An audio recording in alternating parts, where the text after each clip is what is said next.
Hi everyone, thanks for joining us today for the second in the series of webinars hosted by Veditam and Sander.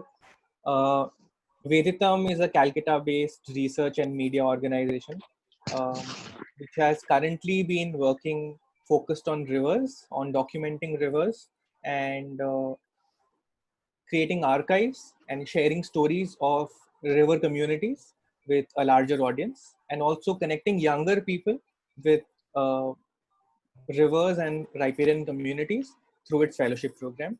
And SANDERP, I think a lot of you might already know, but South Asia Network on Dams, Rivers and People. SANDERP is, as it says, a network which focuses its work on rivers, dams, and riparian communities. And they act as a very important check. And I think Parinita will maybe expand on this more.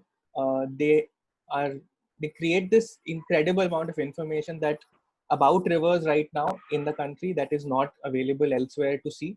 And they also, through their work, keep authorities in check. So also at the same time while celebrating our rivers. So this is the second webinar that we are hosting together. We had hosted one a few days ago on River Ken, and that recording is available. I'll send the link of that webinar to everyone who's in the conversation today for you to later see if you're interested. And today's discussion also we are recording so that it can be made available to all those who could not attend the call today. So with that, I'll hand over to our speakers. Parinita, you will be going first, right?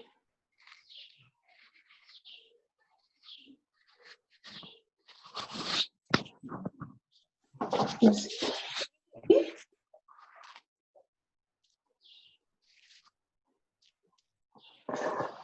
You will start screen share, right?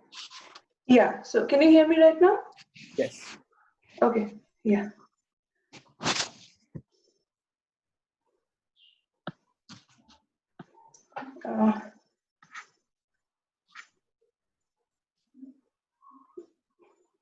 Just a minute. Yeah. Rajesh ji, can we have your video off while Parinita speaks? Yeah. Okay, thank you.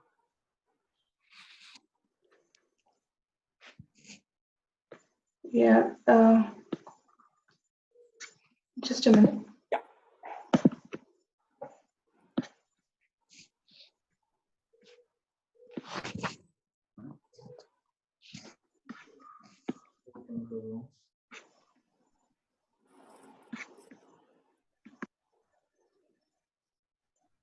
Siddharth, can you ask Shilpa to start over? I'm having a bit of problem in setting up. I can't see the share screen icon right now.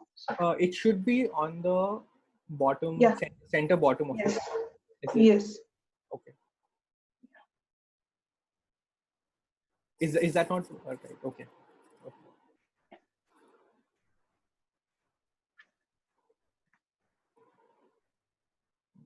Yeah. Okay. Can you see that? Yes. Can you see it right now? Okay, Yeah. great. Yeah. So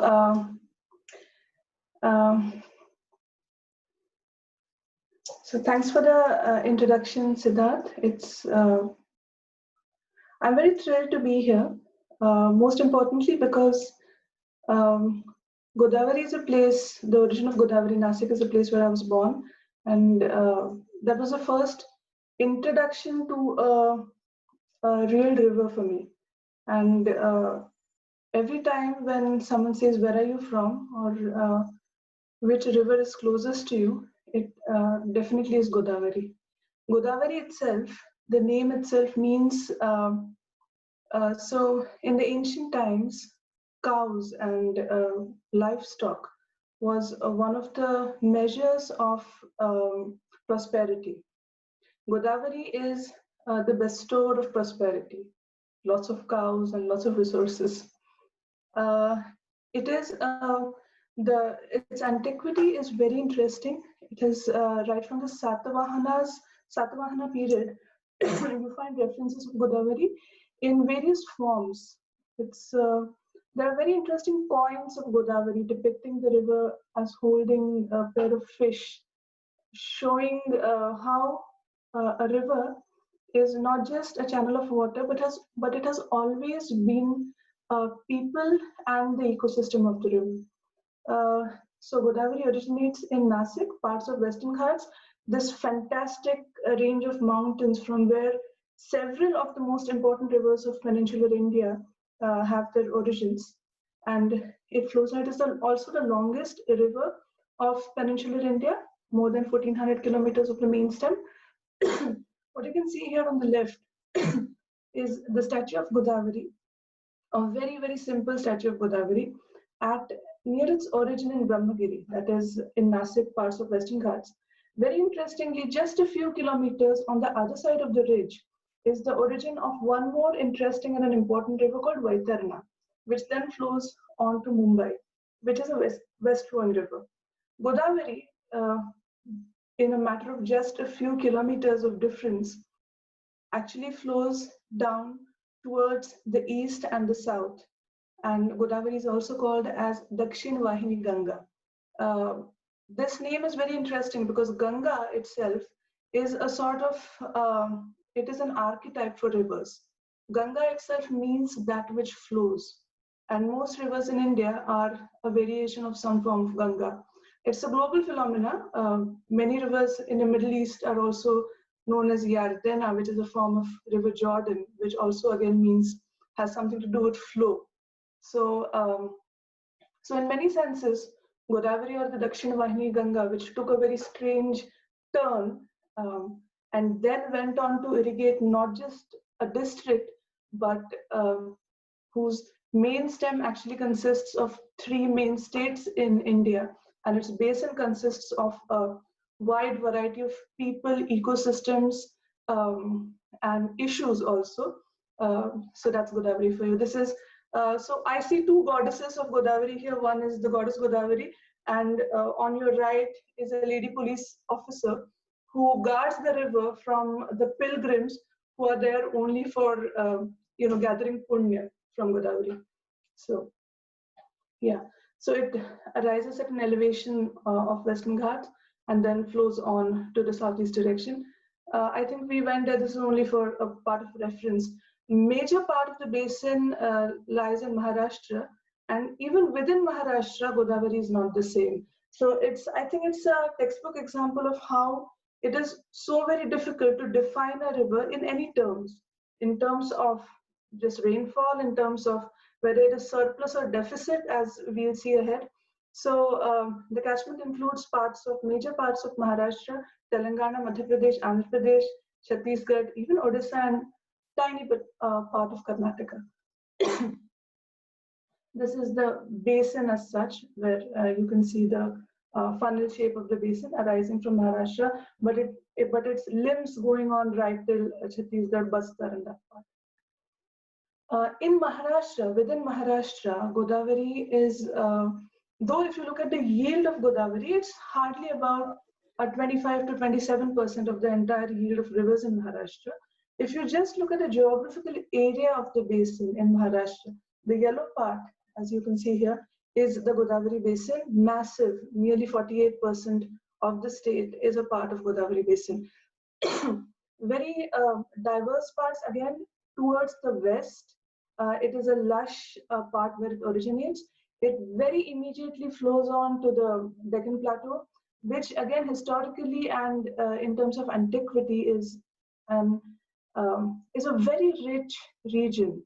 It was one of the capitals of Satvahana Rajas at Paithan. And then, but today that's an extremely drought-prone area of the basin.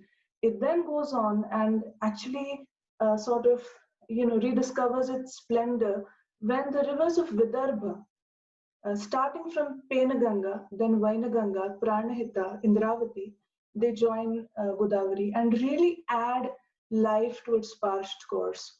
I think these are the rivers of the Dandakaranya, the fabled forest. I think this is very important to note because these rivers are forest rivers. Wainaganga is actually the river from Rudyard Kipling's Jungle Book, is actually Vanaganga.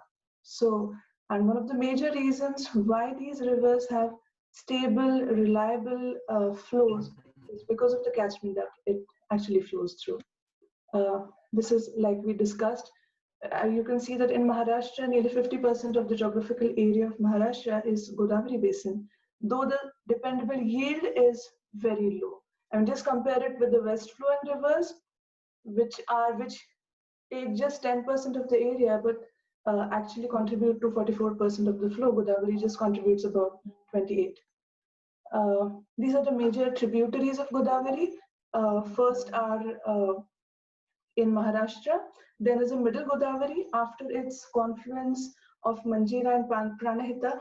Manjira is such a beautiful name, which also denotes the sound of the flow, the roaring sound of the flow.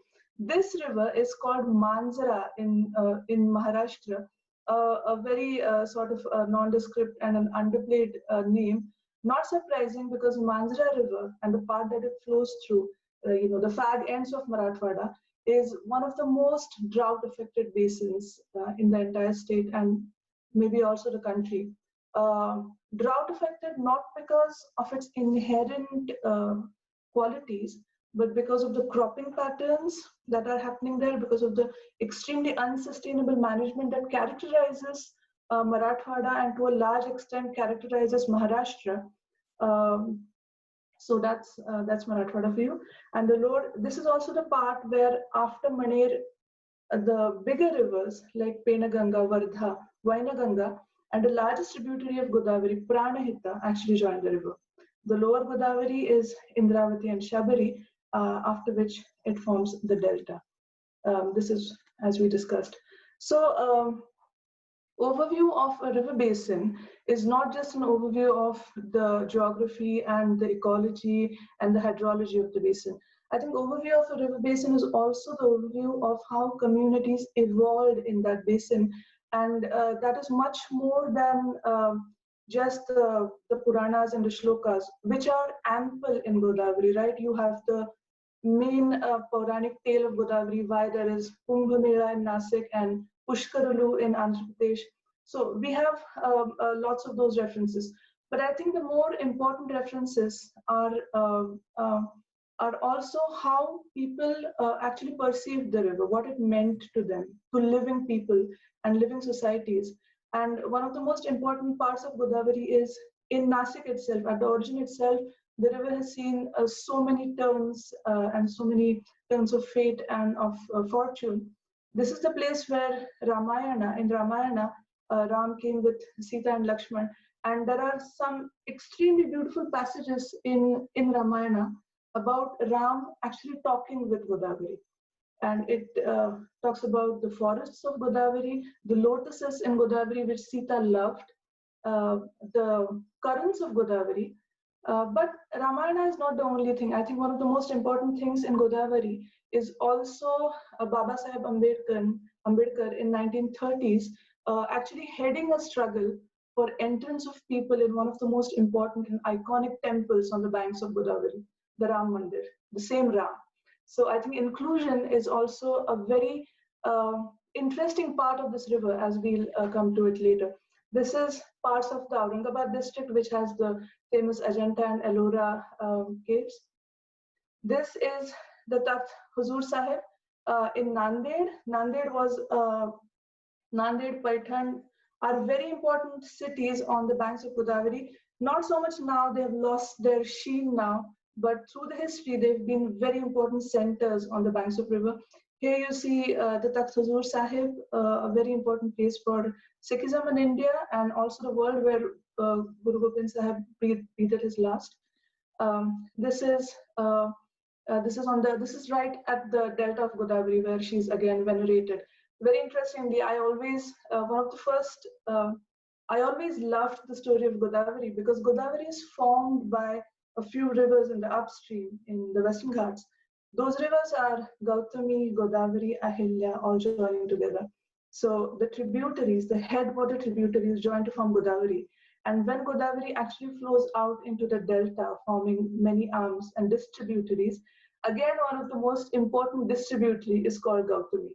Uh, it can be just an etymological thing, and it may not have a lot of importance, but I think it does, because it just shows the unity of a river basin. You can't look at it in an isolated manner. So Anne Feldhaus, one of very famous historians who's worked a lot on water, womanhood, and history of Maharashtra, has some very interesting thoughts on Godavari, where she talks about the river as a link which has connected times, eras, religions, and beliefs, and it still flows on. I think this is what integrity of a river basin is about.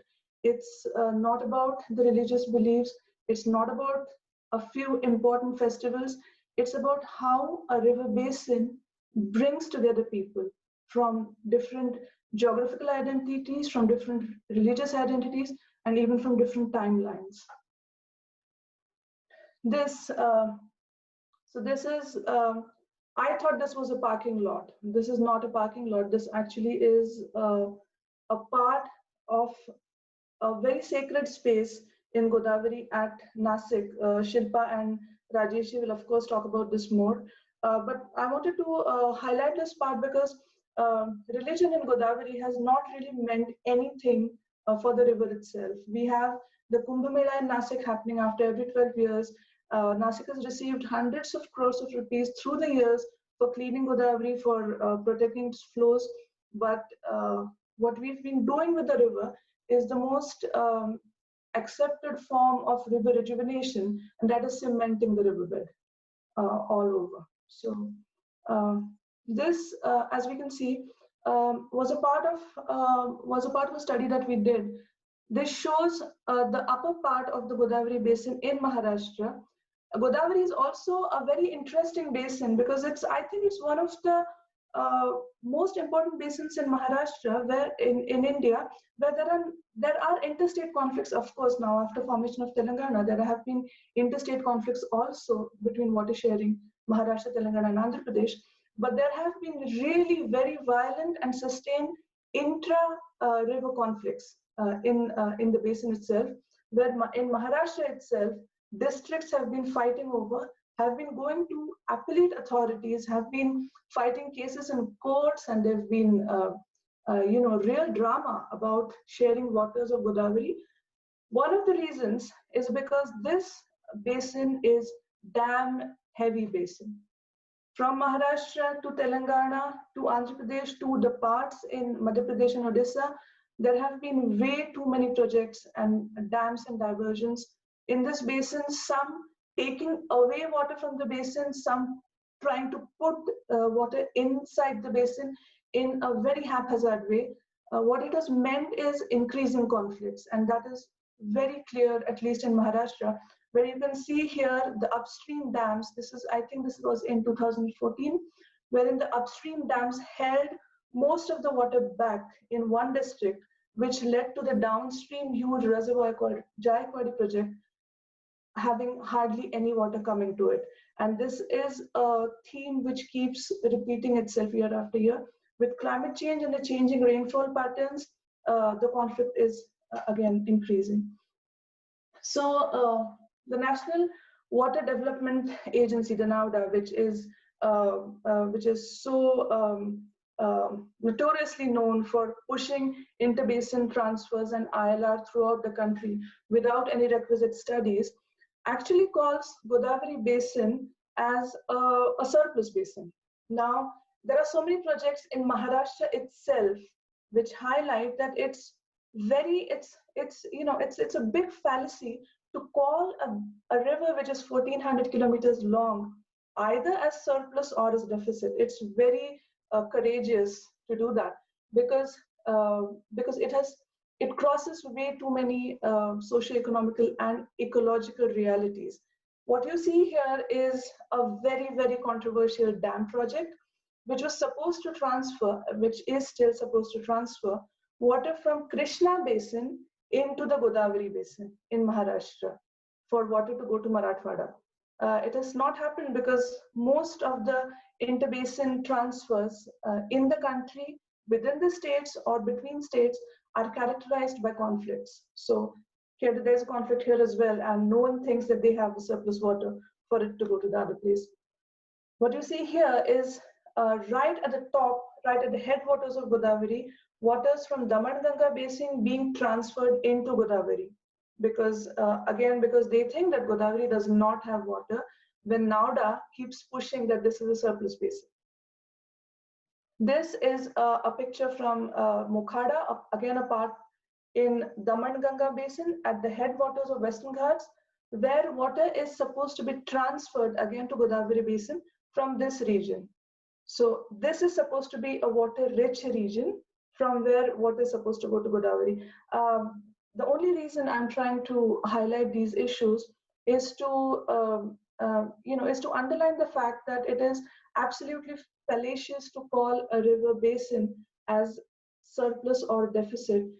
These are very local conditions. They change in several kilometers, and so pushing for any mega projects based on these wrong assumptions is completely incorrect.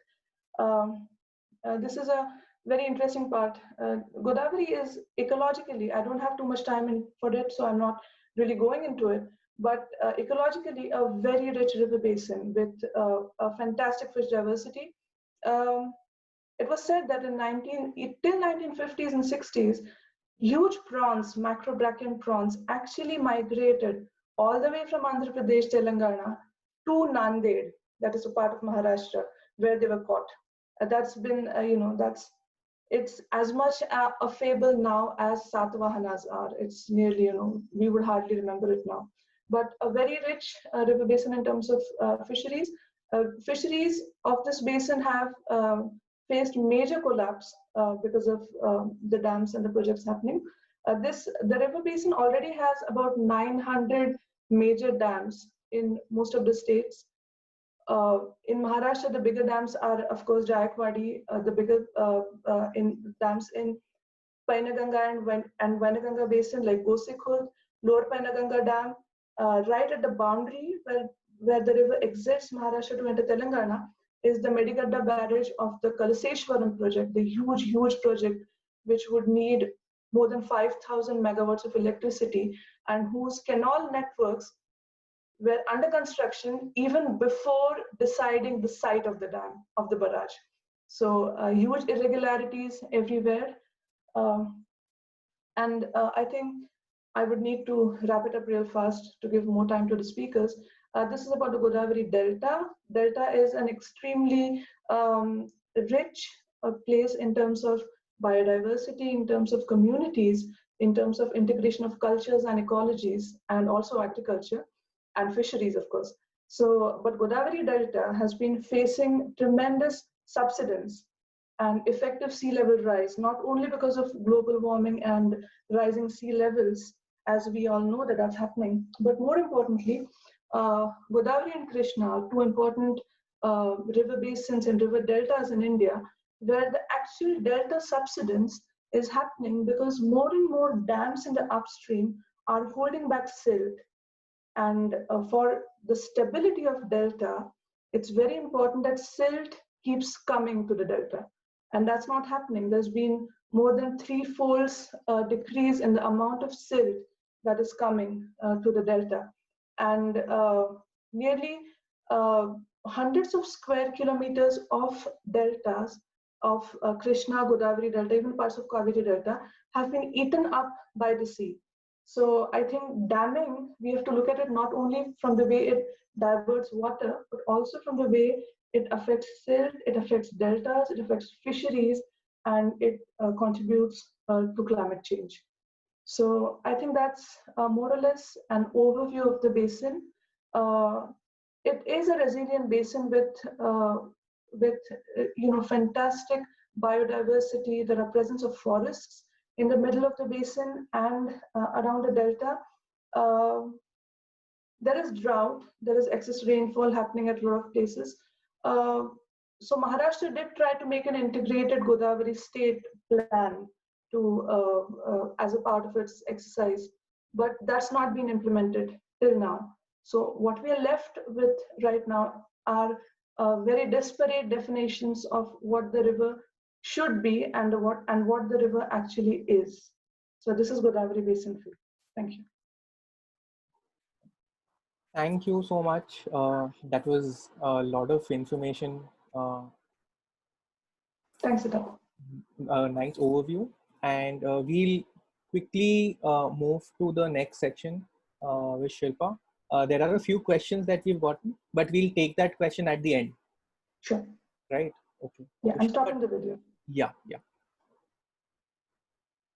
Hello everyone. Thank you so much for this opportunity to share my research on Godavari. I'll start by screen sharing the presentation which I have made.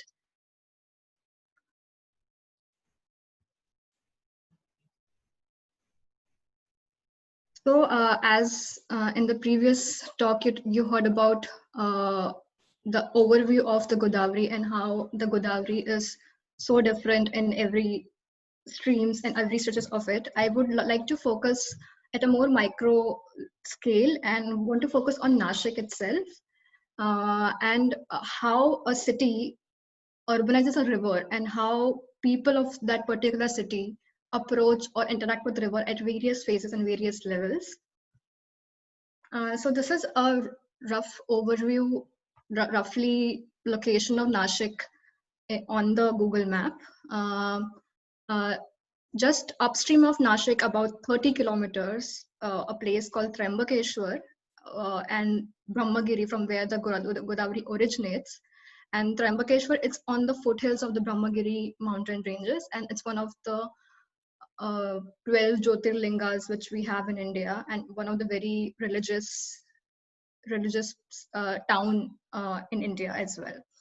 And as the river travels from Trambakeshwar flowing downstream, it reaches Nashik at about 30 kilometers. Just before it reaches the city, it is dammed. This big blue spot which you see on the map is the Gangapur Dam. As we have heard in the previous presentation, that Godavari is highly dammed and highly obstructed in the flow by the construction of its dams.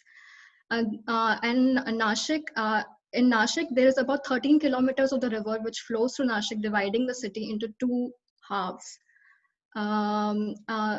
Because of rampant urbanization happening in Nashik, because of various reasons, Nashik being the fourth largest city of the Maharashtra, and also being one of the religious city, important city of the country, it faces a lot of urban pressures as well. The current population of Nashik would be around 14 lakhs and plus, above 14 lakhs. And the entire area of Nashik city is about 259 square kilometers. So I started off with this information and I would like to 2016, when I embarked my research in Nashik. In the summer of 2016, when I went to go and see the river, I saw what you see in the pictures here. It was all flat gray concrete. And this was something very astonishing for me, in a sense that I was expecting a river flowing in a way, but some of the climatic conditions due to water scarcity and everything happened in that way, which made the riverscape completely dry in that particular summer. And this episode of complete dry Godavari happened, as many people in Nashik quote that it happened after 139 years. So the previous one happened in 1877, when they had seen a river completely dry. But then the situation got very different, and now they are very different. At this point of time, the Gangapur Dam storage, which we saw in the map just upstream of Nashik, was below 15%. So there was no discharge happening from the dam at this point of time. And within a span of 4-5 months in the monsoons, same year, the Godavari flooded twice. And the first floods which came in that season were flash floods, because the dam was completely almost empty, and there was no surplus for it to have a discharge out of it. So the first floods were flash floods, and the later ones were coupled with the discharge from the dam and the excessive rainfall. So seeing these extremities of the river in a very short span sort of triggered me to probe more into urban governance of the river, and how urban governance, and specifically in Nashik, is dealing with or shaping the city or interacting with the river at various scales and various levels. So to do that, I was talking to various people living along the river in Nashik, various communities who work there, who live there, who've been living for centuries. Like the generation have been living for their centuries there. So in the matter of interactions, whatever I have with people there, a very strong narrative which was coming out of it was Godavari shifted from being a common, like from a public common, to an institutional entity. It was institutionalized for different perspectives and for different reasons. One was majorly for drinking water purposes, and then irrigation, and then many more such aspects, industrialization, and many more such aspects. This specifically began after, I think, that's what people's perception is. It began after Nashik municipality was established in 1860s under the colonial period. And within these, I will now trace various institutions and the supporting infrastructure which were built for these institutions. The one which is the first and foremost thing is the Gangapur Dam, which was built in 1956, opened in 1956. This dam has a very interesting story behind it. The dam was initially proposed in 1880s, but due to people's protests and also governance hesitation of building the dam on Godavari due to pollution of the river and quality of water, the dam was not built during that period. But later on in 1947, post-independence, in the Nehruvian era, when the dams were considered to be the temple of modern India, this dam was constructed. And the initial narratives when people protested, what I hear from people is they protested for not to have a dam because the dam would have a pipe water supply with it, and people were fearing that with pipe water supply, the water of the river will disappear, which is flowing to the city, which eventually is happening right now. And their fear was definitely very much apt at that point of time. But due to various reasons like epidemics of cholera and other diseases, people adopted the pipe water supply, and then eventually the dam was built. As we have heard, the siltation, due to siltation of this particular dam, the original capacity, which was 7,624 million cubic feet, has decreased to now only 5,630 million cubic feet. And because of the siltation in the upper stretches of this dam, there are two more smaller dams built, just to have an extra storage of water when the Gangapur Dam is not having sufficient. And also seeing this increased siltation in the recent times, there's one more third dam proposed somewhere in the upper reaches, which is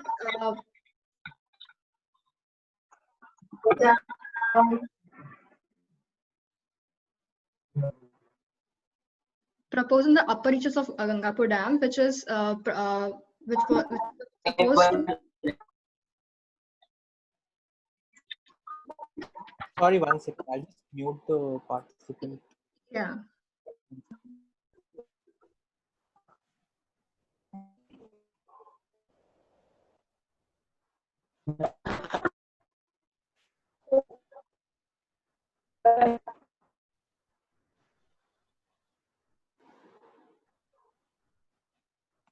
So the other dam which is also proposed is somewhere here, which is proposed with total shifting of a Kikui river stream in the upper stream, just to compensate the lack of capacity which is happening in Gangapur Dam right now. instead of desilting the dam, the government is proposing more dams to support the entire dam infrastructure, which is in itself a very questionable and controversial aspect in it. Apart from this, what happened in 2005 with the coming of Jawaharlal Nehru Urban Renewal Mission?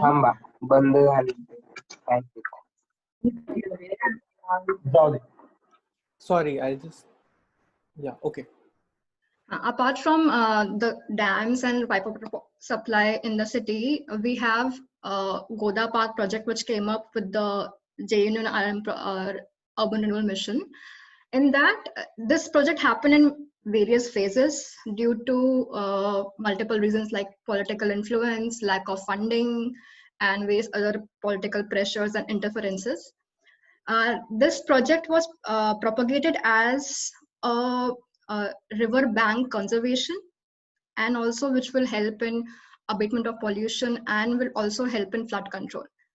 But if you see in the maps here, the 2005 map which you see here, the density of settlement on these banks were much lesser in 2005. But as you see, in 2015, it has become much more denser, and the plotting has also happened in the other side as well.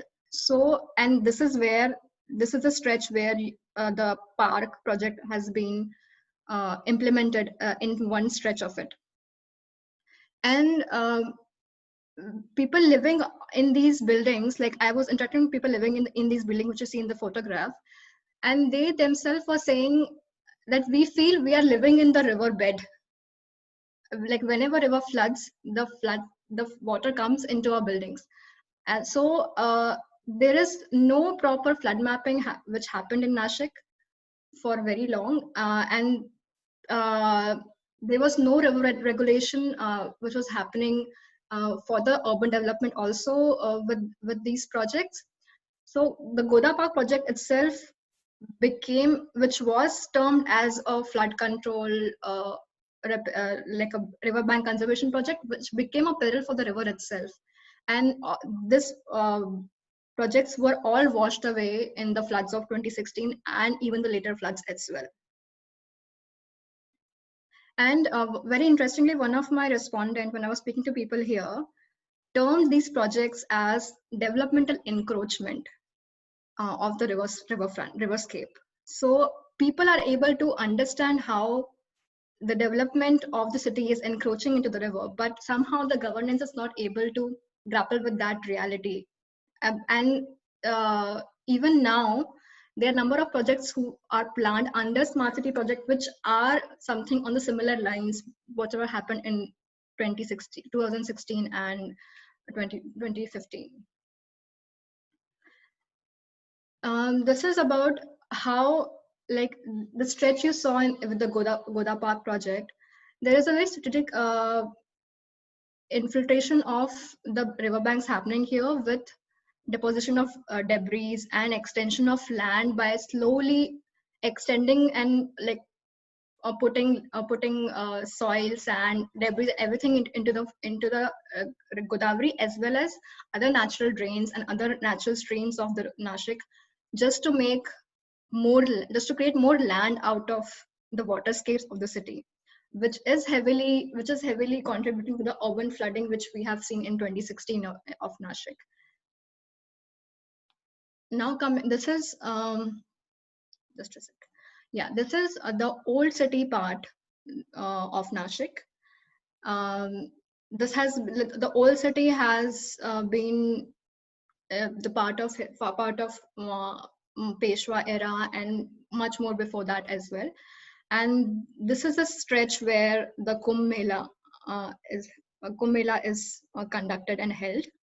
The Godavari Ghats, and what you see in this old picture, these were the ghats which they look like in 1870s and 1880s. They were basically carved out of the bedrock, carved within the bedrock of the river, and they had multiple kunds, multiple step wells carved within the bedrock of the of the riverbed, so that whenever the river water level goes down, the natural streams coming in from the underground can feed the water flow of the river, and people can still access the water flow there. And eventually there were multiple temple complexes which were built along this area, and it has a history and mythology attached to it of the Kumbh Mela and the Ramayana and everything. But what happened with the uh, magnification of Kumbh Mela, when Kumbh Mela started getting fundings from the state government and the central government, the government of Nashik was not able to utilize it in a very positive way. Instead of just to show what they have done, they concretized the river banks and the river bed as well. As we seen the previous pictures of it, the instead of over the layer of the rock paved stepwells and kunds, there's a thick layer of concrete which have been poured all across the Godavari Ghats, which totally shuts off the natural streams coming from the natural rock fractures which were feeding the river flow here. And because of this, the porous nature of the Deccan basalt in this particular stretch of the bed was completely shut off from the flow of the river. So, and this is also one of the reasons why flash floods are so rampant and so frequent in this part of the city. Apart from this, just to cater to the pilgrims coming into the city for the Kumbh Mela, in addition to the original original religious stretch of Godavari, Nashik Municipal Corporation also built new ghats for the Kumbh Mela of 2015. You can see in these pictures, they literally is sort of cutting off the natural edge of the river and converting into a hard paved, hard concrete surface. They could have easily built temporary ghats because these spaces are not really needed and used by the people otherwise and other years as well, apart from the Kumbh Mela. And I think Rajashri would be able to tell us more about this. I don't think even in the 2015 Kumbh Mela, these ghats were used by the pilgrims, because pilgrims come to Nashik to bathe in the Ramkund, which is in the initial stretch of the Godavari, the old part of the city, and not in the other ghats.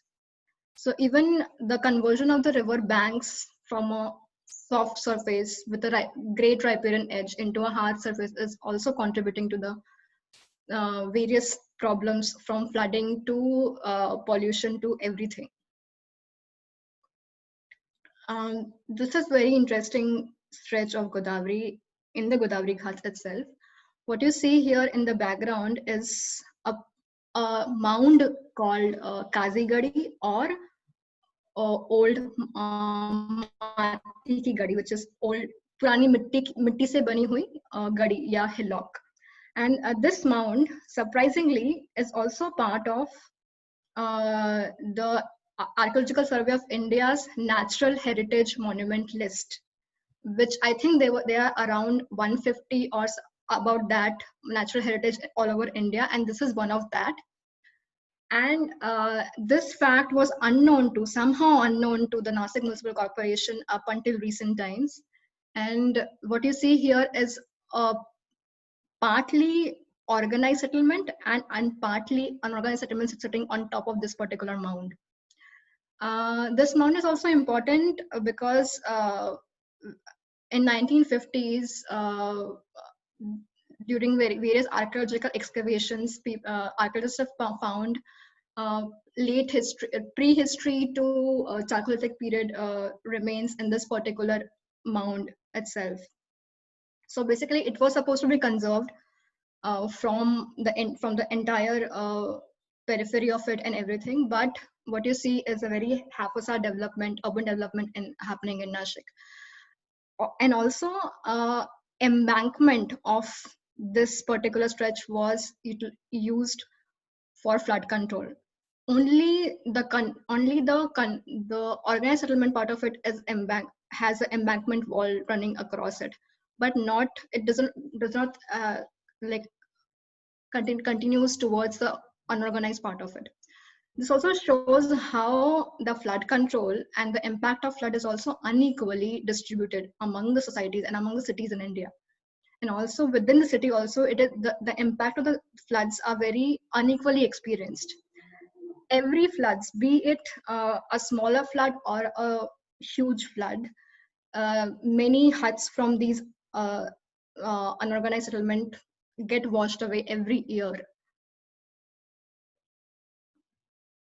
As I was grappling with whatever was happening with the projects and everything, Nashik was hit with floods in 2019, which was much more massive and huge than the floods of 2016. And there were many more occurrences. It was not only a one-time episode. There were at least 2-3 episodes of flooding happening in 2019 itself.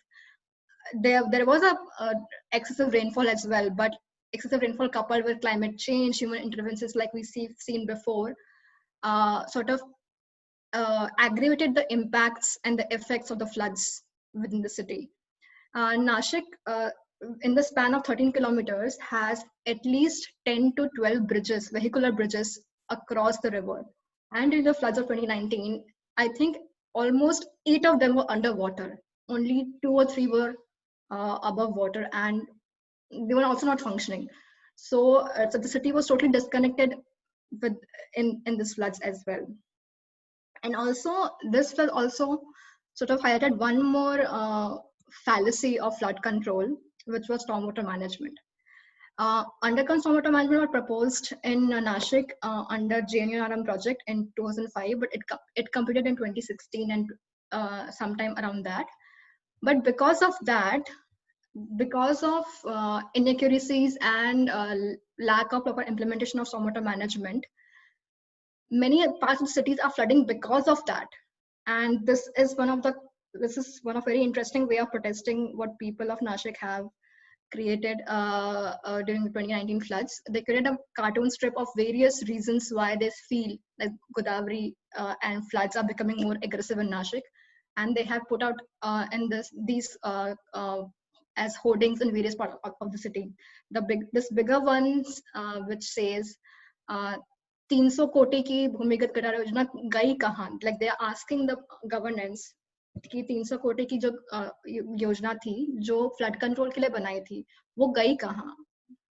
So people of Nashik are realizing various problems with the governance of the river, and they're questioning it also. Maybe they haven't questioned it in the past when things were happening or things were getting implemented, but at this point of time, they're definitely questioning it, and they're definitely trying to see that nothing, like no harm, not much more harm is done to the river again. And we have one such people with us in the panel right now, Mr. Rajesh Pandit. I think I will hand over the presentation to him.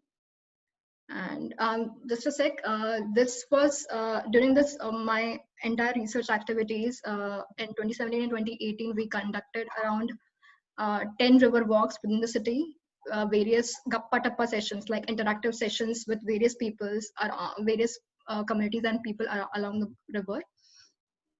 And there are many people who are involved in that interaction groups and activities as well. So thank you, and I will share the mic with Rajesh now.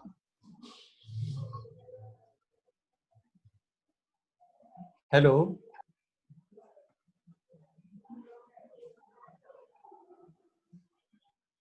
Hello. Hi, we can hear you, Rajesh ji. Am I audible? Yes. I was just asking. Yes. Acha, I will ask. Hello. Hi, sir. Hi, I will ask Shilpa ji to please. I have given a PPT. Sure. I will do the screen sharing of it. Yeah, please. Till then, I will just introduce myself. I am Rajesh Pandit, and we are working on Godavari rejuvenation in Nashik, and we are trying to make. We just had a yatra from Brahmagiri to Rajmahendri in Andhra Pradesh, and we are trying to reconnect the people with the river. under the guidance of Dr. Rajendra Singh. This is, I am showing a PPT so that you will be able to understand. It is Godavari transformation. Shilpa ji, next. As Pranita ji and Shilpa discussed about the various problems, actually the river Godavari, what they Shilpa showed, actually you can see it in picture. It is photos in 2012. This was the situation of river Godavari in 2012. We saw the situation, and you can see these buffaloes are there. At one point, incident happened. 3 buffaloes were entangled and died in this water hyacinth, and they had to be lifted by the cranes. And what we thought, we should do something. So the journey started from there. Next, Shilpa ji. And you can see from 2012 there is a transformation till up to 2019. But it is this process is not that simple as you see, because there was a lot of struggle and various agitations, then meeting all the decision makers. Then we started our fight, and then we entered the high courts. And till date, the case is monitored by the Bombay High Court, and various orders and have been passed, and the Honorable High Court is supervising it. This is the portion at Trambakeshwar where you can see in 2013, this is a Ahilya river, and no, this is Godavari river, and it is a confluence of Godavari and Ahilya. And this is a kund named Indra Kund, which is in Trambakeshwar. And in 2019, it is transformed. But the main problem, of just like Shilpa showed, the huge concretization is done. In Trambakeshwar, it is a sort of a little different. You cannot see anywhere in the world what Trambakeshwar you will be able to see.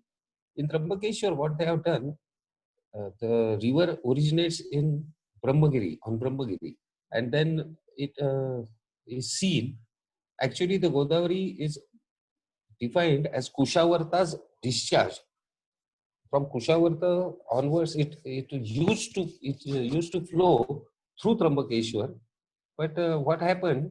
They did concretization and channelization of the river, and through the river bed they took sewage, and the river was put in a pipe, and that was totally concealed.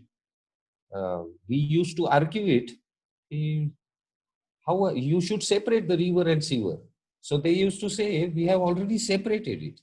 They had put river in a pipe, and the sewage was flowing through the river bed. And next, Shilpa.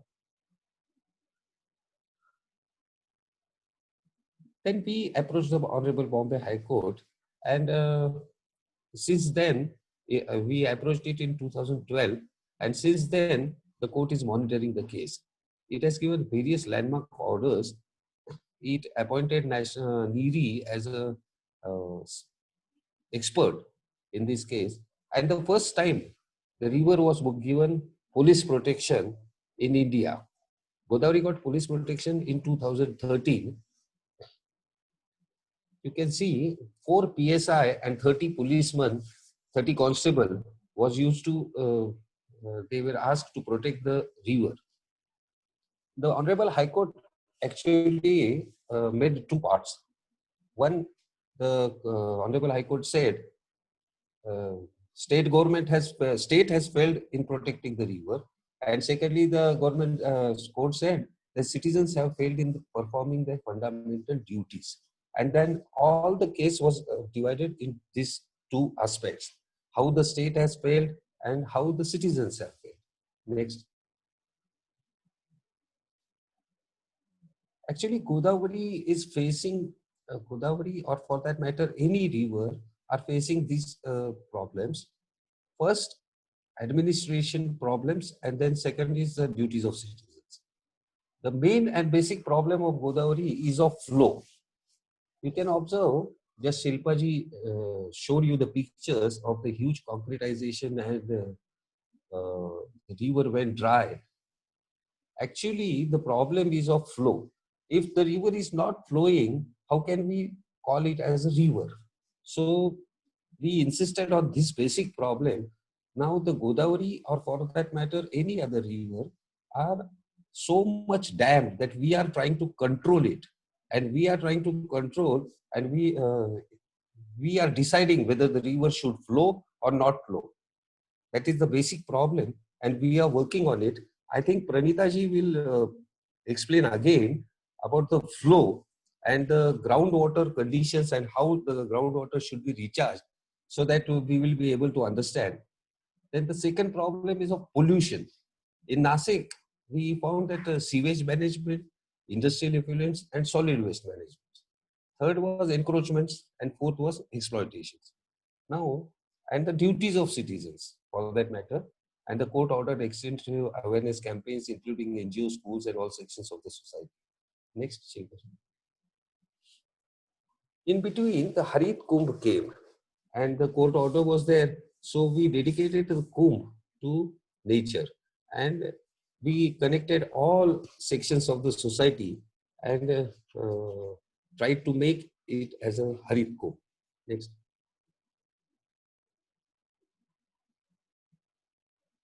So these are the some photographs what was done during the Kumbh Mela. Next. Actually, we concentrated on more on Generation Next, and everybody was involved, from the divisional commissioner and collector, and everybody together did the Kumbh Mela and dedicated it to nature. Next.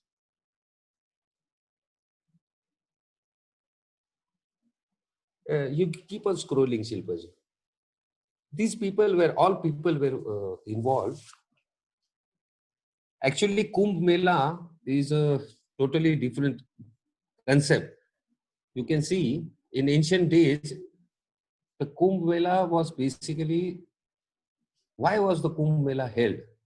Kumbh Mela was held to bring all sections of the society together and define what is good and what is bad.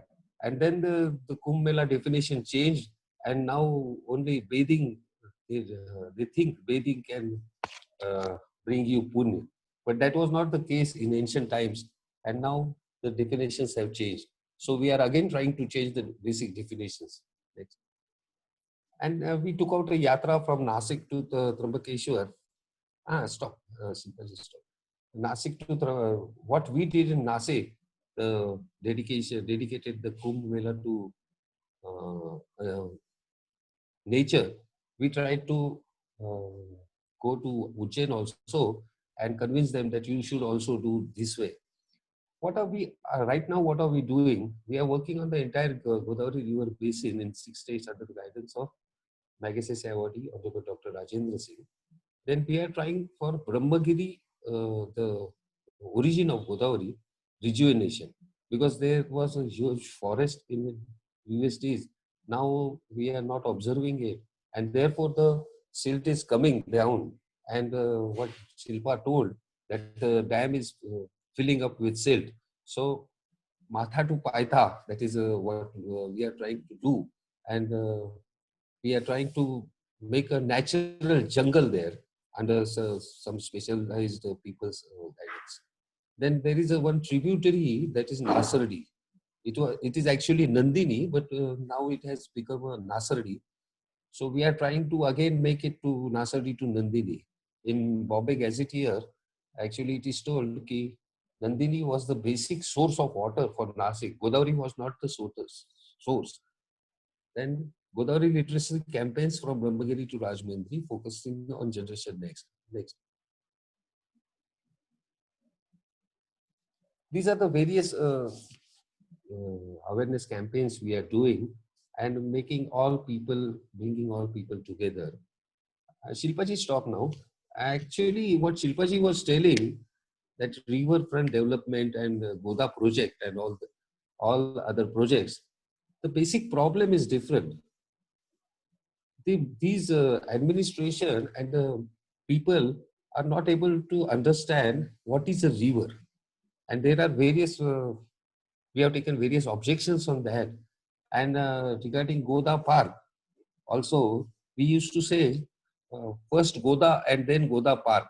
There is no, they are making a river a channel in Nasik.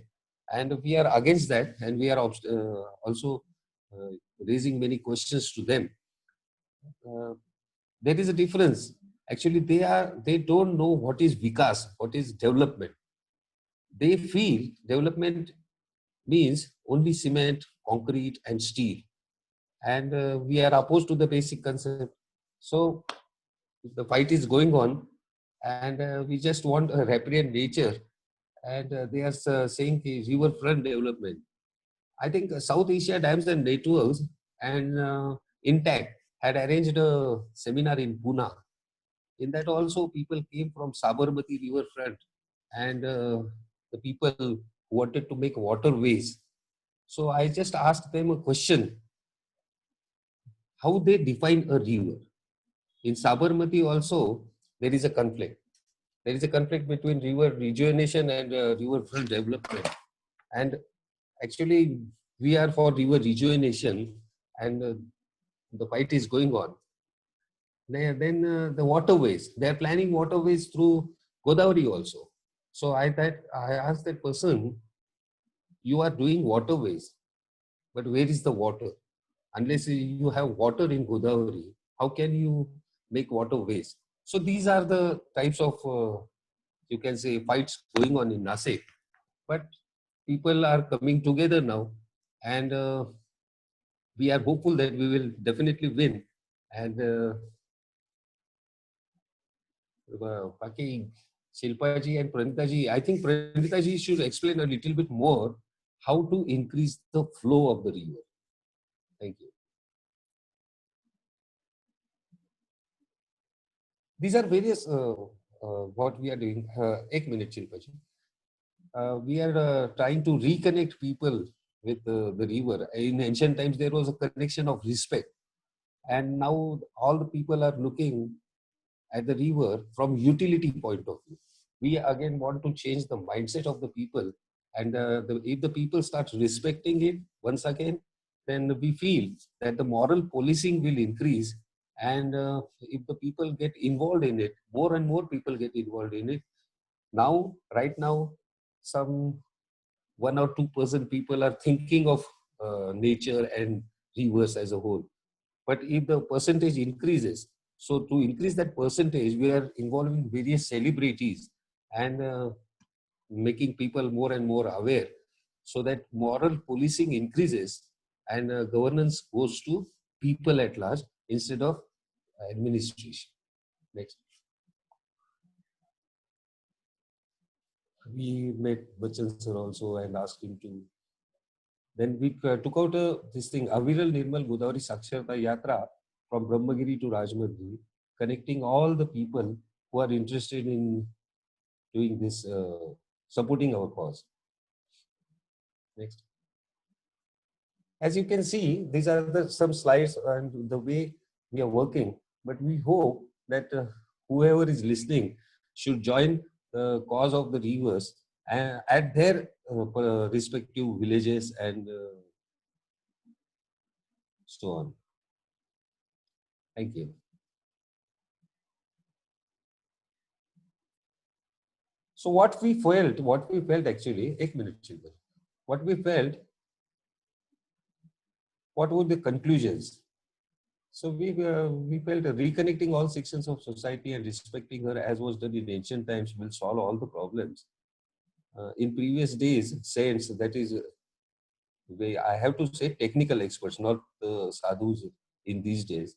Government and the entire society, particularly students, has to come together and find the solutions in their respective territory with a holistic and all-inclusive approach. Now what we are doing a forming of Godavari family and appointing Godavari Praharis from small streams to sub-tributaries to tributaries up to main river course of the Godavari throughout the entire Godavari basin. Next.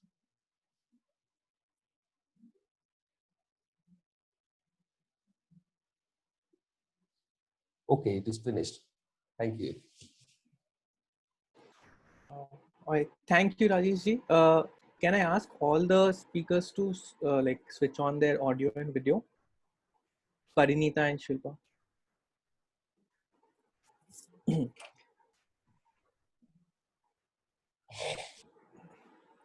Hi. Thank you for the lovely session. We have a few questions from the viewers. I'll quickly put them out so that you can take them one by one and answer. One question we had received via email in advance.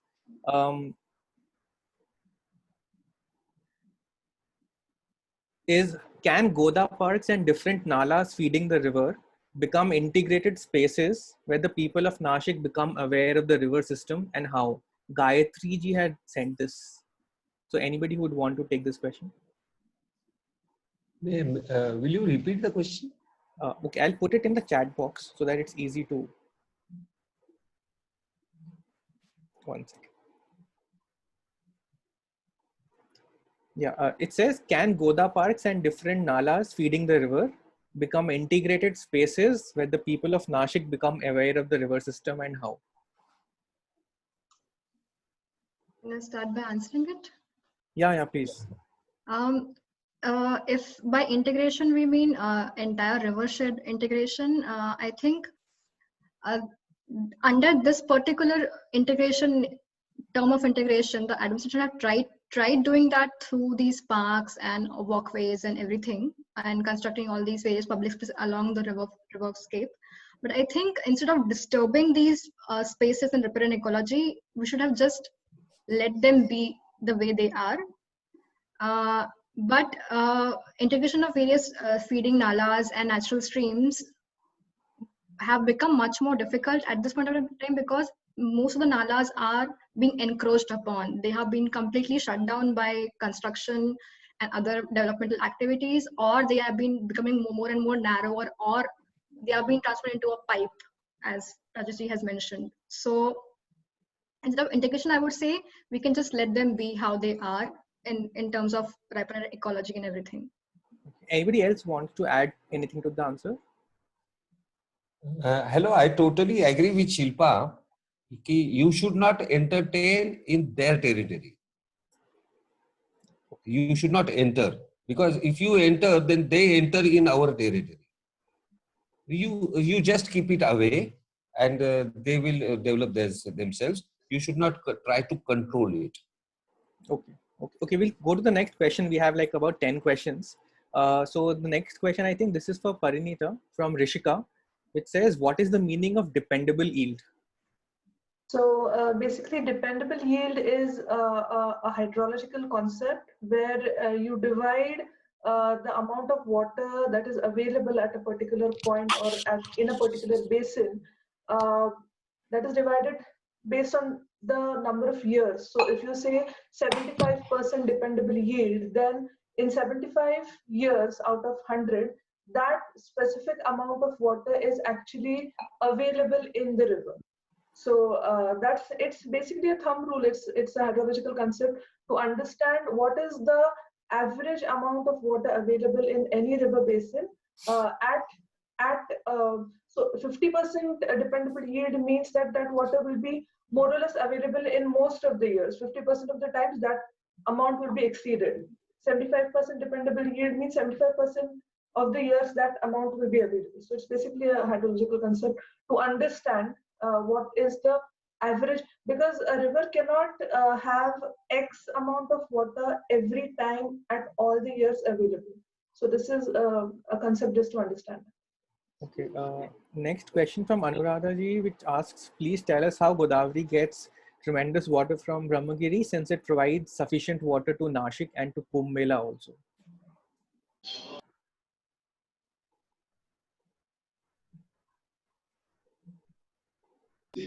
Does anybody want to take that question?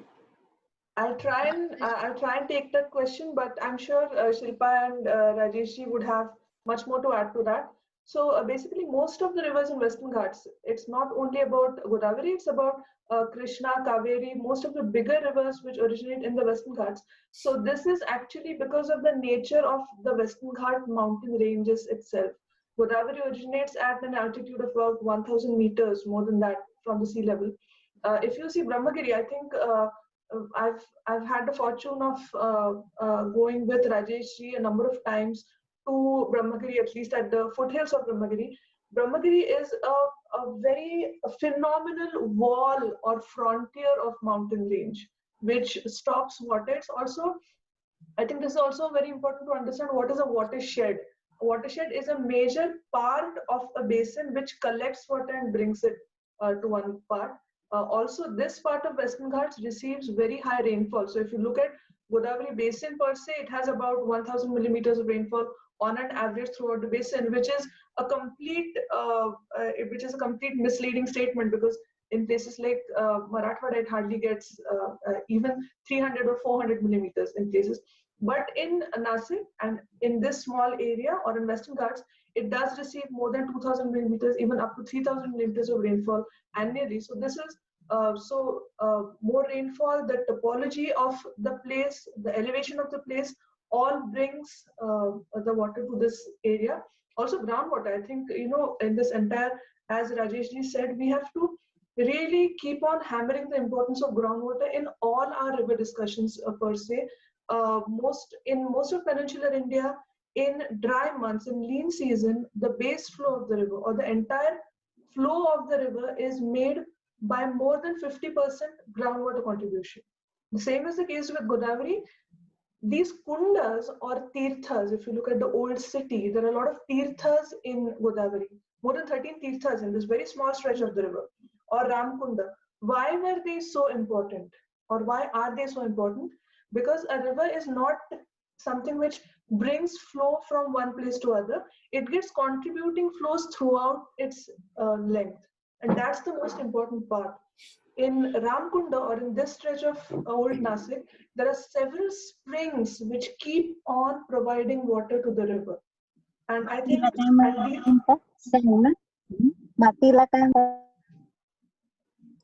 can you? Yeah. I muted. Yeah.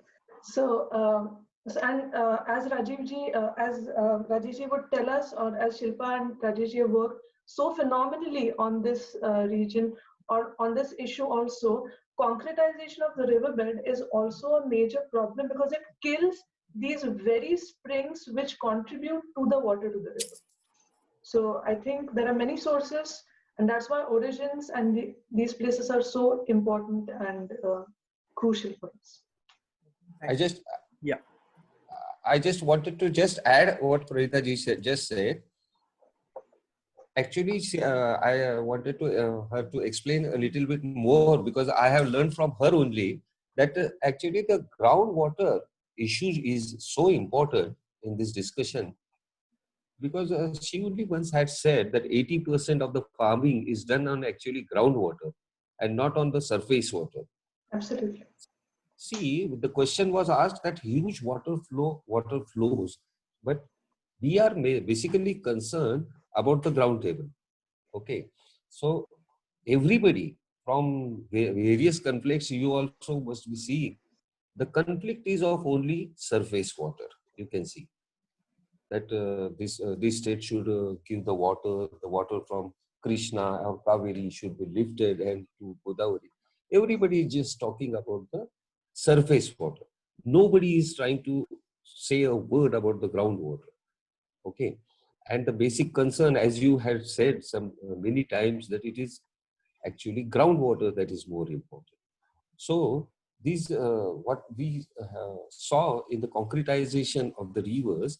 So there were fractures actually. The city was developed. If you see from the heritage point of view also, the city was developed around these kunds basically, because this particular patch has the structure of basalt hard rocks and the fractures in it. Okay, so there was no dam, and the water used to go away, runoff was there. And this water, you can see, it was a capillary action. This water, when it was surplus, it used to enter that fractures. And then as soon as the water used to recede, the fractures used to discharge the water. So they have actually killed this thing. The basic system was there that is killed. And Pranita ji, please explain a little bit of the importance of groundwater, how it should be recharged, and how we can increase the flow in this particular basin from Nasik to, you can say, Aurangabad, where the groundwater is a basic problem. We observed beyond Nanded and in Telangana and Andhra Pradesh, there is water availability because of the what you say, Wainganga and Pranhita. Yeah. So I would like to request you to just a little bit explain more on that. So yeah, so thanks a lot, Rajesh. Well, basically, Godavari Basin is or Godavari Basin in Marathwada, after it leaves Nasik, flows on, then goes to Aurangabad, and then all to the most drought-affected regions in the state or even in the country. The major issue is not the flow, as you said. The major issue is groundwater abstraction. And we also had some of the biggest conflicts in 2009, when Maharashtra actually promulgated the Groundwater Management Act, which is still not implemented. But the Maharashtra Water Resources Regulatory Authority was actually the main institutional structure which will implement this Groundwater Act, and which had provisions about not drilling more than 60 meters in a dark and exploited watershed. That could not happen in Marathwada. There are many reasons why that could not happen. The act itself had major fallacies. Even right now, the rules are not ready, and so the act is completely unimplementable right now. But Marathwada has very strongly seen a steep decline in groundwater tables over the years, and especially in the past 10 years. If you look at the GSDA bulletins that come out, most of the region of Marathwada is going from dark exploited to critically exploited groundwater watershed. And so actually surface water and groundwater they are not two different issues. They are absolutely and completely linked. And I think that, so in India, if we have to rejuvenate rivers, if we need our rivers, especially in peninsular India, but also, of course, in the Himalayan basins, but in peninsular rivers, if we want our rivers to have water in them, then we have to control groundwater abstraction, because that is where the rivers actually get their base flows in summer months. And in Godavari, that is just not happening. So, so unless we have a really stringent implementation of the Groundwater Act, not in the current way that it is, because in the current way, like Rajesh would know, the implementation of the act is nearly impossible. Groundwater is such a diverse feature in itself that it needs complete community-based monitoring as well as implementation. And one tehsildar and one block officer will not be able to do anything in this sort of a conundrum. So I think for Godavari, very clearly, if Godavari in Marathwada has to be rejuvenated, and if Marathwada agriculture itself has to become more sustainable, we cannot depend on dams. That thing is very clear, that in Marathwada, dams will always be a losing proposition. You see very rich sugarcane belts happening around even smaller dams in Marathwada, but for sustainability of the region, as well as the river in Marathwada, major amount of groundwater regulation and recharge is needed. Now, recharge is a very complicated thing. Groundwater recharge, as you know, basaltic, when it's a deep water aquifer, it's very difficult to recharge at aquifer, but at least the shallow aquifers, and at least the process has to start in that. So I think in Marathwada, both for sustainability of people and the river, groundwater management and groundwater recharge is absolutely important. Okay, so we'll move on to the next question, which is from Shailja. She asked, could you elaborate more on river linking projects? Yeah. Well, there are in Godavari, one of the biggest river interlinking project is the Godavari. It is very counterintuitive for us who are right now who know a bit about Godavari Basin, and three of us are also from the Godavari Basin. It's extremely counterintuitive. Even if I tell you the name of the link, it is the link which is being pushed by NAUDA is Godavari Kaveri link. So actually transferring water from Godavari to Krishna to Pennar to Kaveri.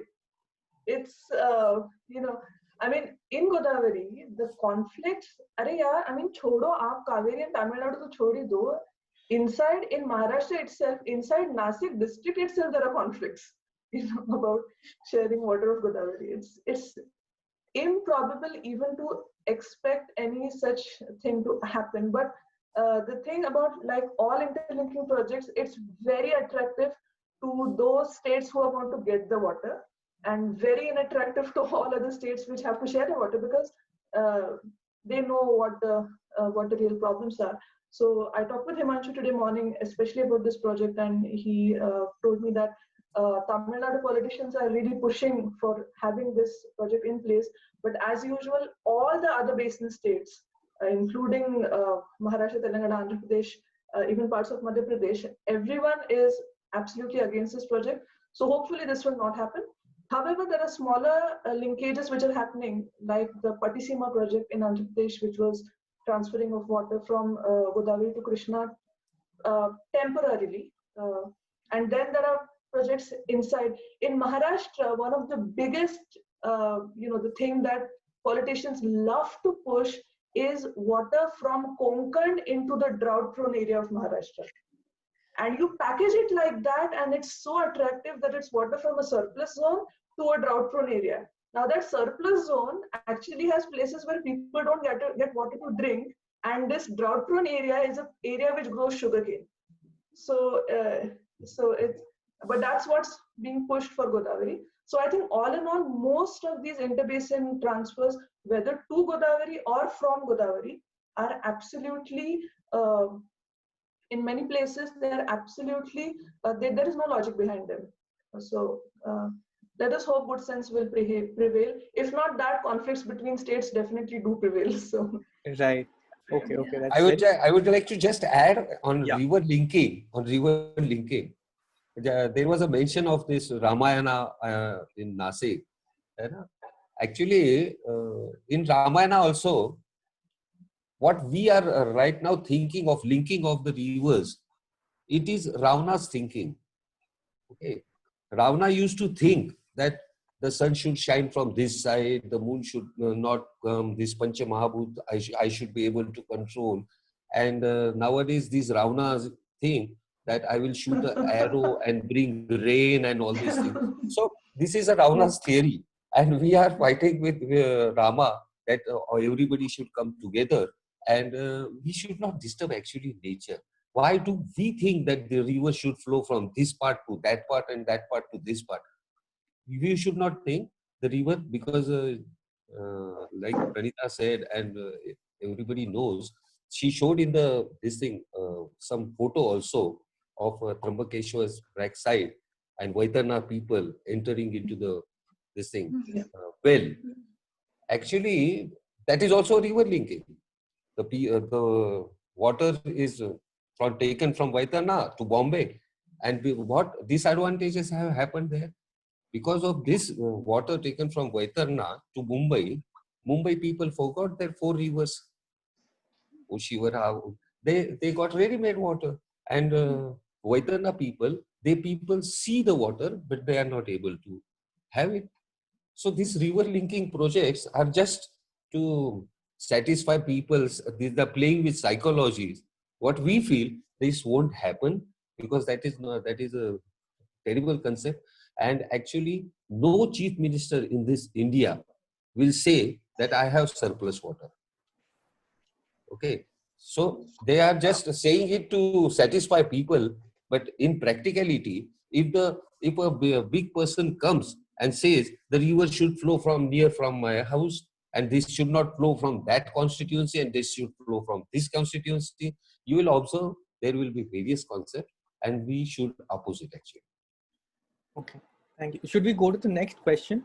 Well, I think Yes. the river linking idea is so broad. We can have a separate full Yeah, session, and even that it will is a not very be. big session. Big session. Yeah. Okay. So the next question is, I think, for Shilpa, is there a possible reason why the river did dry up in 1800s in Nashik? What I've read from the archival data and newspaper and reports from that particular region, it was, I think, the nationwide drought which had happened in late 1800s, which had Yes. struck the entire country. That was the reason, because it was of lack of proper monsoons and everything. I think that was a reason for the drying up of river at that particular period. Okay. Thanks. So we have the next question also. This is from Seema. There were 3-4 points that she had made. So I just put that together. If you want to take a look at it, um, I think this was when Shilpa was speaking when this question was put. Yeah, definitely the Goda Park projects and all such projects are not the conservation project, but they are labeled as such for to get funding and for to get other what you call the regulations and everything from that. They're not really the conservation projects at all. What you see when they're implemented on ground. And also in smart city, also in Nashik as well. I know in Pune also they have proposed something similar. In Nashik also, it's also like a neoliberal trend of reclaiming riverfronts through riverfront projects, which began from Sabarmati and which is being copied in every other riverfronts. That's the trend, and I think we should sort of very strongly protest against it. They're not the conservation projects for sure. Okay. So next question quickly from Shailja. This is, I think, when you mentioned about the ASI site, the Natural Heritage Site. So the question is, why is it a Natural Heritage Site in Nashik? Okay, that was a natural heritage site because that particular mound is made up of only silt, and because of siltation of from the river, and that particular mound had many layers of human settlement sort of layered within it, like sedimented layers of human settlement from prehistory to Chalcolithic to more early late history periods as well. People have, I think, H.D. Sankalia, one of the renowned archaeologists, have found entire house foundation within that particular mound. And some like people still keep on finding old pottery, old utensils, and also some of the flora and fauna of that particular era. So because of that, it was the natural heritage. Okay. All right. So next question is from Seema again. This is, I think, from Rajesh ji.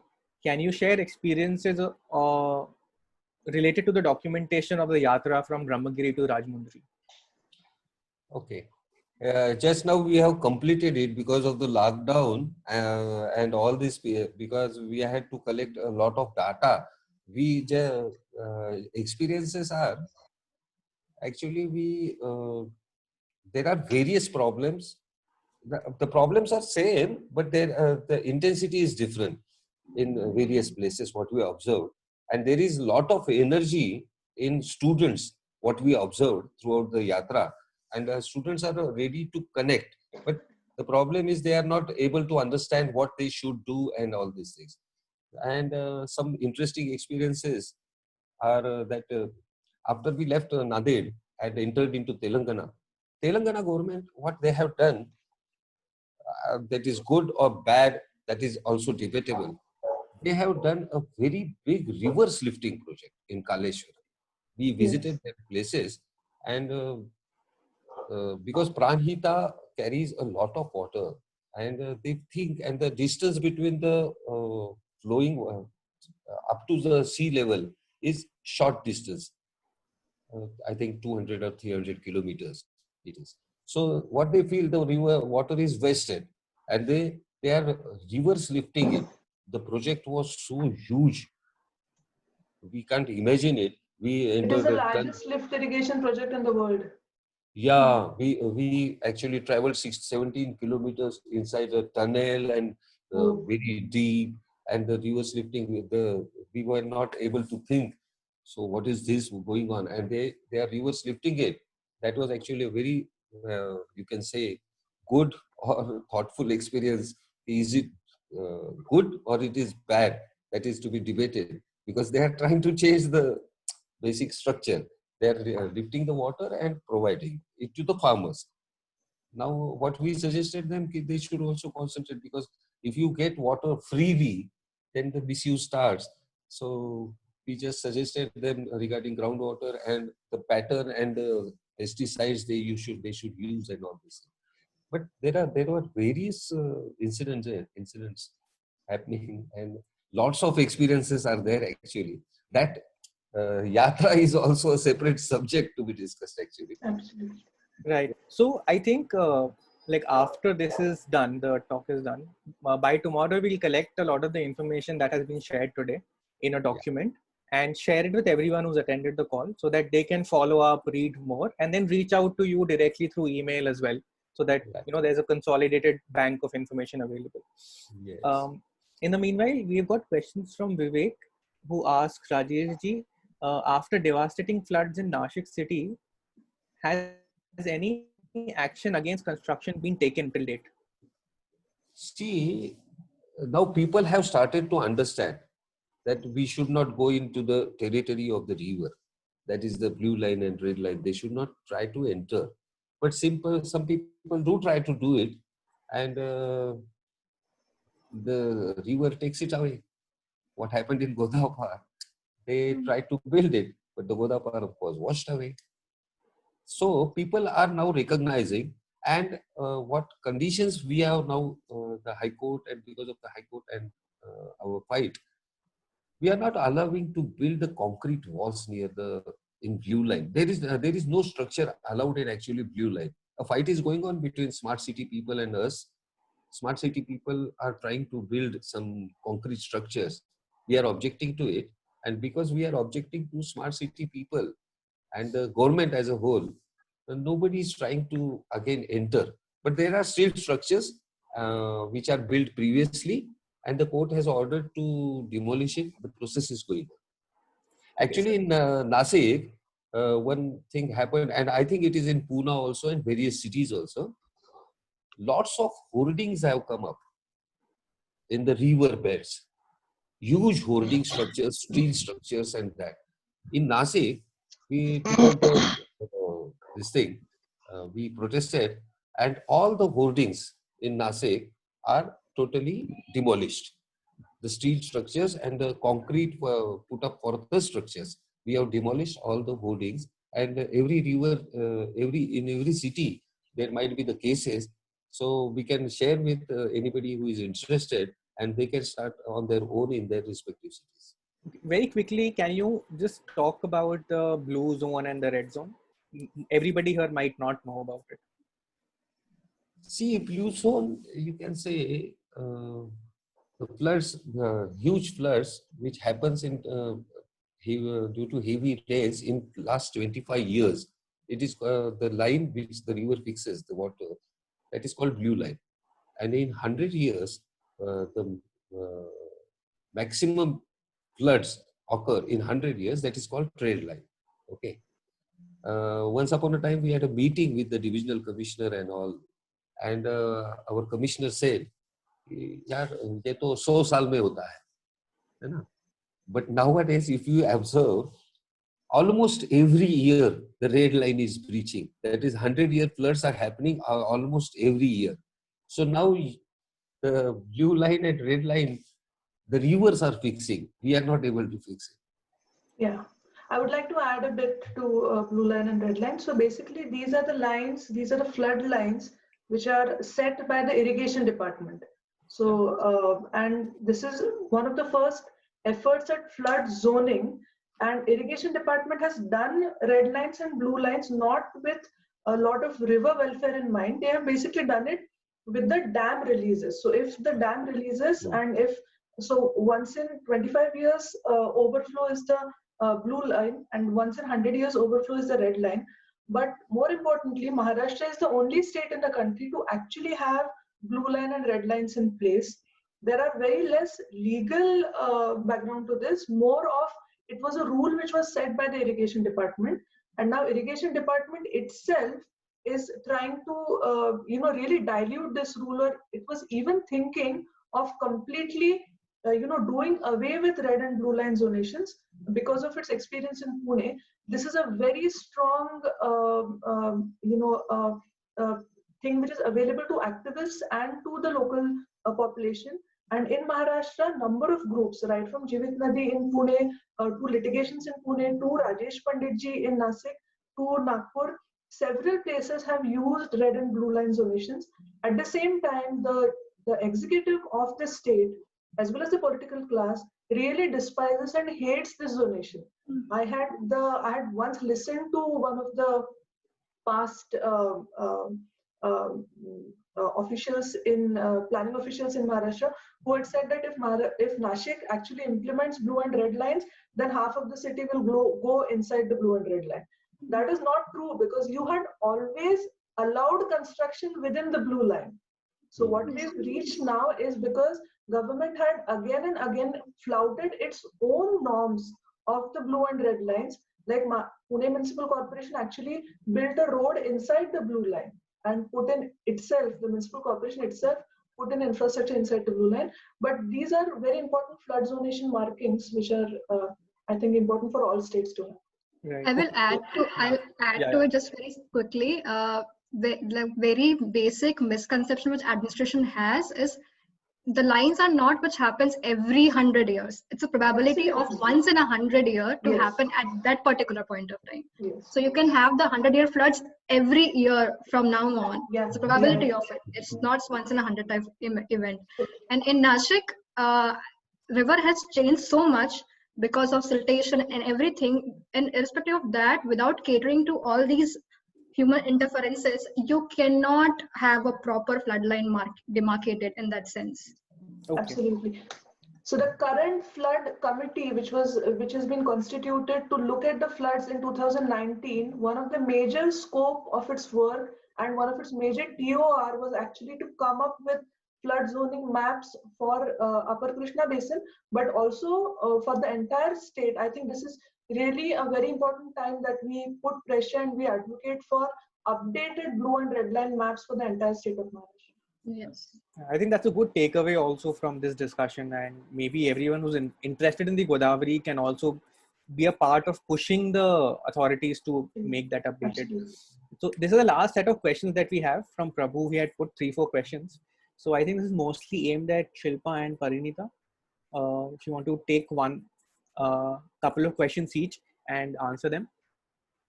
I can read out the questions because we're also recording, so we need the questions. The first one says, please elaborate on the effects of concretization of riverbanks. I think you've spoken about it, both Rajeshji and Shilpa. If you want to add anything more in this. I think we have spoken enough about the groundwater table and everything about it. I think that would cover this question, I guess. Okay, the next question is main reasons for silt deposition in dams and how is it desilted? Yeah, so I'd like to take this question. I would just want to add one more thing as a possible takeaway from this whole discussion. Now, when you look at the EIA notification that we have, and then the new EIA notification which is now proposed, for which the comments are open till the 30th of June, we have seen that river restoration and riverfront projects are all excluded from the ambit of EIA completely. And what we see, what Shilpa shared, what Rajeshji shared, what Jeevit Nadi has shared in Pune, and throughout the state, right from places like Wardha, we are seeing that a major form of any smart city development or river rejuvenation is concretization of riverbeds, the most destructive process. And there is no legal recourse to this because this is not included in the EIA notification at all, and even in the current updated EIA regulation. So I think it will be also important for all of us to really come together and really stress this point in the comment period, that river restoration, riverfront projects, which actually have infrastructure interventions within the floodplains of the rivers, have to be included in the EIA notification, and their impact has to be studied on the river system. So I think that's something that we can possibly root for. Right. Okay. And now do you want to answer the question of the silt deposition in the dams?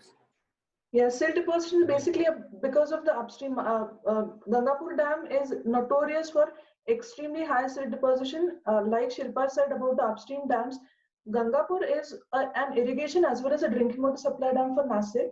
Nasik is actually routing for one more drinking water supply dam called Kikvi upstream of Gangapur, especially because Gangapur dam is silted.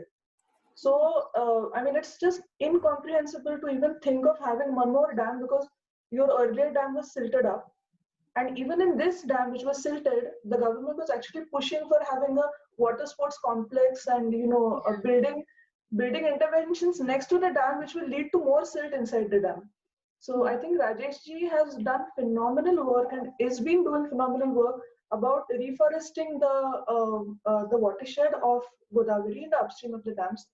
That would be the way to go. I think he would possibly would like to tell us more. Yeah, yeah. I will just add. Everybody is thinking of desiltation. Nobody is thinking of prevention of silting. How does the silt come? Because it comes from the mountains, and they are not doing deforestation. They are not thinking. They are just thinking of building another dams and removing the silt. And they are always thinking where money is involved. They are not thinking how the Brahmagiri should be made again green, how the trees will prevent, how the silt will be stopped, how jungle should be created. They are not thinking in that manner. But we are trying to convince people, and we are working on it to prevent the silt from coming into the dam rather than desiltation. So I just have a follow-up question to that. That even when large-scale deforestation is not happening, when the catchment is healthy, even then silt will reach the dam, right? Because that's the nature of the river. Natural process. Absolutely. It is a Right. natural. Yeah. So Yeah. I mean, But the percentage will be lesser. Yeah, Because free flow of water, the water will be coming slowly, and when the water comes slowly, the proportion of silt coming is lesser than the what you can say, Speedily speed flow. flow. Yeah, flash flow की वजह से जो silting होता है, उसे forestation की वजह से water table also increases, that goes to groundwater also, and the silt is prevented. Also, I think, one more thing we need to understand is in Gangapur Dam is right at the headwaters of Godavari, which is, considering the headwaters, it is a pretty rocky region. So it's not like Faraka Barrage, which is right at the fag end of the river, which has a huge silt content to start with. So I think there was an effort of using this silt up for agriculture, but then, once the silt actually deposits in a dam, it compacts so much, it's very difficult to use. So it's easy for us to say that why is it not desilted, but it's a bit difficult. I just want to add a very small thing. I'm right now sitting in Austin. In Austin, about 28,000 acres of land have been protected as watershed protection zones. So that land is actually protected, and a lease is being done with the owners of the land to protect that land so that the water quality of the reservoirs is protected. We have an example of Catskill Mountains, which New York has three major reservoirs which supply water to the entire New York City. These Catskill Mountains, I mean, New York would have spent huge amounts of resources to put up a water filtration tank, a water filtration process plant to supply clean water to New York City. What it has actually done is just protected the Catskill Mountain ranges to get clean water at a fraction of a rate that it would have had to put in major infrastructure. I think in entire India, right from Tehri Dam, right from so many dams, right from Kabini, Kurg, and sources of Kaveri, there are dams where forests need to be protected, and people need to be involved in this process, wherein the people who protect the forests and the grasslands also get a takeaway, have a stake in that entire process. So because catchment area treatment process of all the dams are a miserable failure, so is compensatory afforestation. So I think it's also a time to look at novel approaches to control. Right. Okay. There's two more questions left. Very quickly, because we've already gone over like 1.5 hours. So one is about how sand mining is affecting the river, and second is a technical question: how capacity of a river is calculated, and does it include tributaries? So, yeah. Any of you who want to take that question and Well, Rajesh, Shilpa, would you like to take that? Pranita, you go on. Okay. Okay. Well, with sand mining, basically it's a major thing right now. You know, in lockdown, everything was working out great for the rivers except sand mining. Sand mining was still going on, completely unfettered everywhere. And I was told when I looked at the floods in Upper Krishna Basin, I asked them what's happening. Is the government desilting? Then I was told by most of the local villagers that we are not worried about desilting because there is so much of sand mining going on as it is. So, but then desilting and sand mining are two completely different things. Sand mining actually increases the possibility and the intensity of floods because sand is actually a reservoir. It's actually a dam which does not allow evapotranspiration losses to happen, which actually protects the banks of the river, does not allow erosion to happen. So sand is, for example, in places like Yamuna in Delhi, sand is actually a dam, which you have built with no investment, really.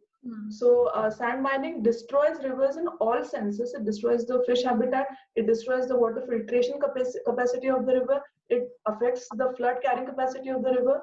So yeah, it's overall, all in all, a very destructive process. The point is, like all natural resources, it may be sand, it may be coal, it may be forests, it may be water. The mafia is so strong in this lobby that it's till now it's nearly impossible for control. Kerala has showed some way in having sand mining holidays and having more and more communities in charge of the river banks. So that's where sand mining itself is a big problem. Yeah. Capacity of a river is, there's no capacity of a river as such. There is average annual yield of a river or a capacity of a reservoir. So, these are two different things. Yield you calculate based on the dependable years, and it differs as to the number of dependable years that you calculate. Capacity of reservoirs is just how you actually plan the reservoir, which also depends on the river yield. But so it's not always in TMC because TMC shows the amount of water, but then it's volumetric. It is volumetric. Where river flow is a different thing, which is in Q-secs or Q-max. Possibly we can take it later. So. Yeah. So there's like two questions from Sumedha if you want to take it. Otherwise, we can like close the session and. Yeah, I think it's a very important question about Vadnere Committee report. I think you should read the Vadnere Committee report. It's a joke completely. Vadnere Committee was also constituted in 2005 to also look at floods. None of their recommendations are implemented. The same committee the same chairperson is now the chairperson of this committee also. So we know what will happen with this committee also. One of the members has already resigned because the most important information has not been given to him, even the committee member, a sort of information which should have been out in public domain about how the reservoirs were actually operated during floods. And his entire chapter on how dams behaved and should behave in a flood incident was completely taken off the report without even letting him know. So he's resigned. So not too many hopes, but I think it's time that we really keep highlighting the issue. Okay. So we'll wrap up now. Just very quickly from all three of you to the folks who are listening in now, and also because we are recording this and we'll put it up later on for others to see. Is there something you want them to do wherever they stay as a relationship building exercise with their rivers, or something that they can do to increase accountability? How can they follow you, your work? So I think this is some information I'd request all three of you to provide.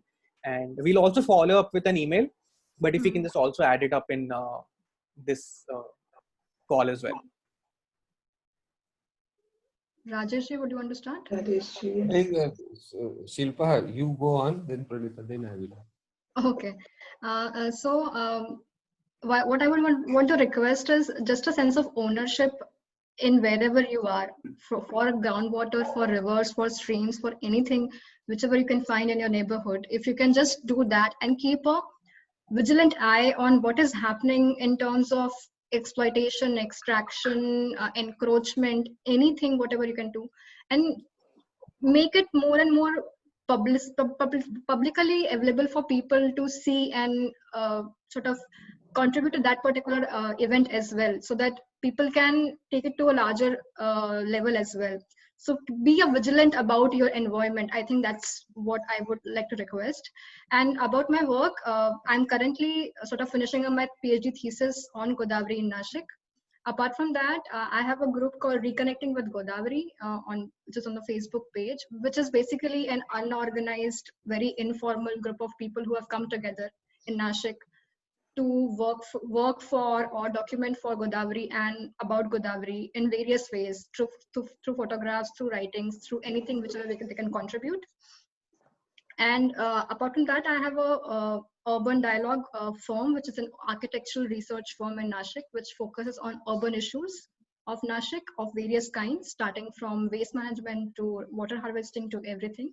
We have a website and a Facebook page for that as well. So you can go there and have a look at it. Thank you so much for the wonderful session and very insightful details of Godavari. Thank you so much.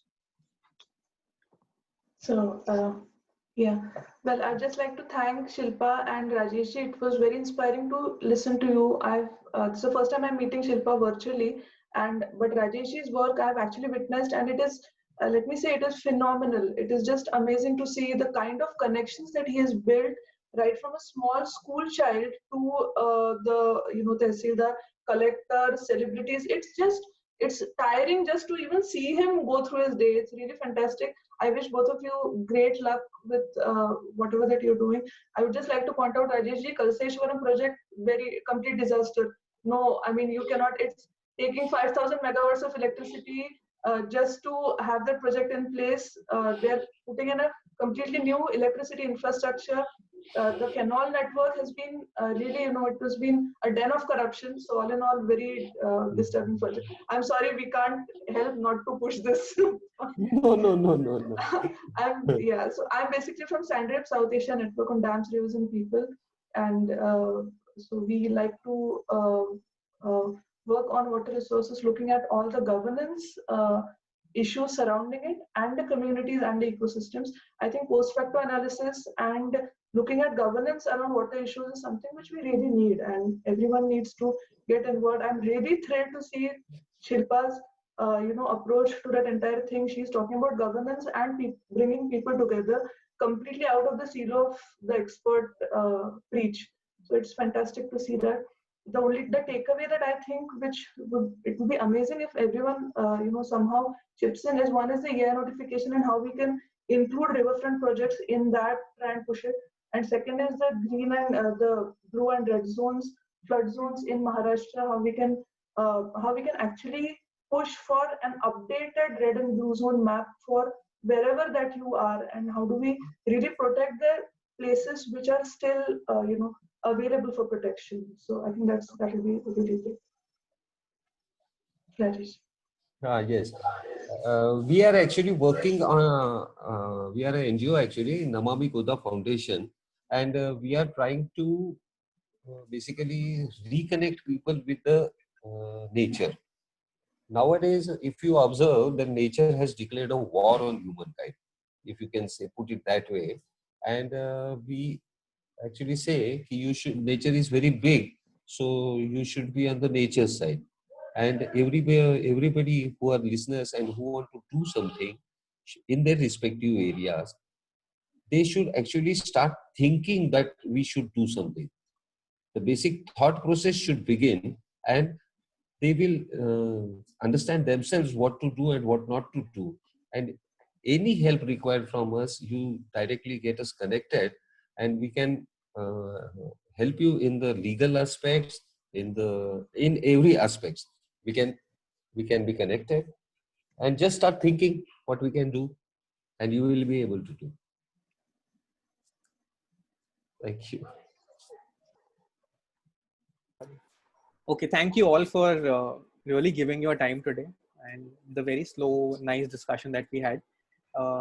We're hoping to have more discussions about rivers in the coming weeks. And we got late onto this whole idea of holding webinars about rivers. We're seeing a lot of webinars about different topics that were happening. So hopefully we'll have more of these discussions in the coming weeks. To all the people who had registered, we'll in the next couple of days send out an email with a recording of the a link to the recording of the session so that you can refer to it again if you want, and also have a document which contains a lot of information that was discussed today, ways to stay connected to the speakers and also ways to stay connected to the organizations which hosted the webinar so that we can continue this discussion. And I think as Parinita mentioned, the current idea or the current task of putting up comments or putting pressure on the ministry against the EIA notification 2020 is something that everyone who's interested in or thinks about protecting the environment should be concerned about, and this is something that we should really come together and work on. There are different groups that are already pushing for it. If you are interested, you can just write to me on the email address that you had received an email from, and I will connect you with these groups on how you can get involved. Yeah. Yeah. All right. Yeah. Any final? I just like to add one thing. I forgot to thank Siddharth. You're doing fantastic work. I have great admiration for you. Siddharth has been looking at rivers and really talking about rivers and writing about rivers in a way that is just so amazing. Very slow, very deliberate, connecting communities and the rivers. It's very inspiring to actually see your work, Siddharth. Kudos, great work. Thanks. Thank you. Thank you. All right.